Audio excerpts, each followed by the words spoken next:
Pernah nggak sih Anda merasa kayak lagi bertarung, tapi perangnya nggak kelihatan? Bukan, ini bukan melawan orang lain atau situasi yang sulit, tapi melawan suara yang ada di dalam kepala Anda sendiri. Nah, hari ini kita akan coba bedah musuh yang paling kita kenal, sekaligus yang paling tangguh, pikiran kita sendiri. Coba deh, renungin sebentar. Kapan ya terakhir kali Anda merasa capek, cemas, atau sedih bukan karena ada kejadian besar, tapi murni karena pikiran yang muter-muter terus tanpa henti? Kalau pernah, tenang aja. Anda nggak sendirian. Yuk, kita bedah bareng-bareng gimana sih pertempuran internal ini sebenarnya terjadi? Oke, kita masuk ke bagian pertama ya. Mencoba ngertiin sumber kekalahan kita. Mungkin kedengarannya aneh, tapi musuh terbesar kita itu sebenarnya bukanlah orang lain atau keadaan di luar sana. Justru sesuatu yang jauh lebih dekat ya, pikiran kita sendiri. Coba bayangin pikiran Anda itu kayak sebuah ruangan yang nggak pernah bisa bener-bener sunyi.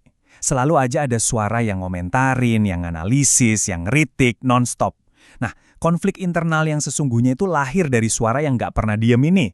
Dan jujur aja, inilah yang paling sering bikin kita capek. Suara batin ini ternyata punya pola kerja yang licik. Pertama, dia tuh suka banget muter ulang kejadian masa lalu, kayak kaset rusak gitu. Kedua, dia jago banget nemuin luka lama terus dibikin rasanya jadi jauh lebih sakit dari yang sebenarnya. Dan yang paling bahaya nih, dia itu kayak penulis fiksi ulung. Dia bisa menciptakan narasi dan cerita yang seringnya nggak ada hubungannya sama sekali sama kenyataan.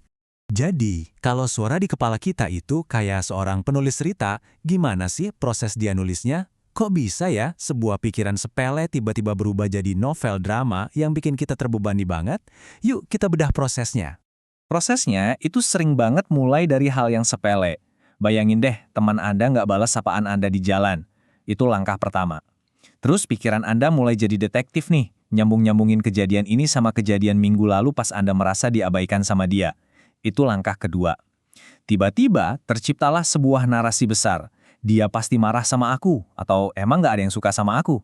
Dan di langkah keempat, rasa sedih dari cerita fiksi ini terasa 100% nyata, seolah-olah itu fakta. Nah, disinilah jurang pemisahnya kelihatan jelas banget.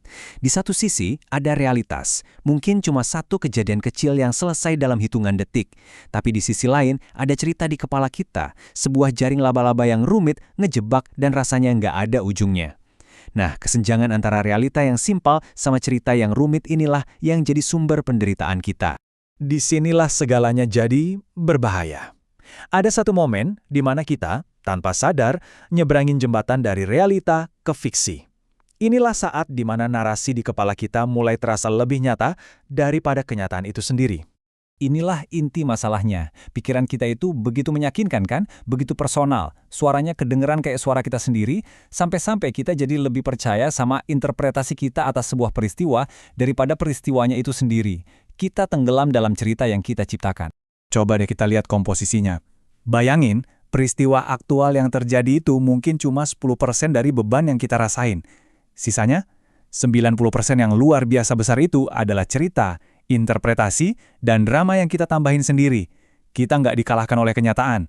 Kita tenggelam dalam fiksi yang kita tulis sendiri. Jadi, kapan sih momen kekalahan yang sebenarnya itu terjadi? Ternyata, bukan pas kejadian buruk itu terjadi. Kekalahan terjadi justru saat kita memilih untuk terus memutar ulang cerita tentang kejadian itu. Saat kita kasih makan cerita itu dengan perhatian kita. Dan kita kasih tempat tinggal gratis di pikiran kita. Oke, kita udah bedah masalahnya. Sekarang bagian yang paling penting, solusinya. Kalau kita nggak bisa ngelawan pikiran kita secara langsung, terus gimana caranya kita bisa menang? Ternyata kuncinya itu bukan pada perlawanan, tapi pada jarak. Kebenaran pertama yang harus kita terima adalah mencoba menghentikan pikiran itu sama kayak mencoba menahan ombak dengan tangan kosong. Mustahil dan cuma akan bikin kita makin capek. Jadi, tujuannya bukan untuk membungkam pikiran kita. Nah, disinilah letak kekuatan super kita. Kita mungkin nggak bisa menghentikan pikiran yang datang silih berganti, tapi kita punya pilihan penuh untuk tidak mempercayai setiap pikiran itu. Bayangin deh, kita bisa ngelihat sebuah pikiran negatif datang, dan dengan tenang kita bilang, aku lihat kamu, tapi kali ini aku nggak akan ikut denganmu. Inilah kuncinya, ciptakan ruang, sebuah jeda antara diri Anda dan pikiran Anda. Coba bayangin, Anda lagi berdiri di tepi sungai, dan pikiran-pikiran Anda itu adalah daun-daun yang hanyut terbawa arus. Anda cuma mengamatinya, tanpa harus ikut terjun dan tenggelam ke dalam sungai itu. Dan di dalam jeda kecil itulah keajaiban terjadi. Saat kita menciptakan ruang antara diri kita, sang pengamat, dan pikiran kita yang diamati, kita merebut kembali kendali. Kemenangan itu nggak datang dari perlawanan sengit, tapi dari kemampuan untuk ngambil satu langkah mundur dan memberi jarak. Jadi, saya ingin meninggalkan Anda dengan sebuah tantangan kecil. Coba pikirkan, pikiran atau cerita apa yang akan Anda coba beri jarak hari ini? Ingat, Anda nggak perlu mengalahkannya atau menghapusnya, cukup amati saja dari kejauhan. Coba lakukan dan lihat apa yang terjadi. Sampai jumpa di lain kesempatan.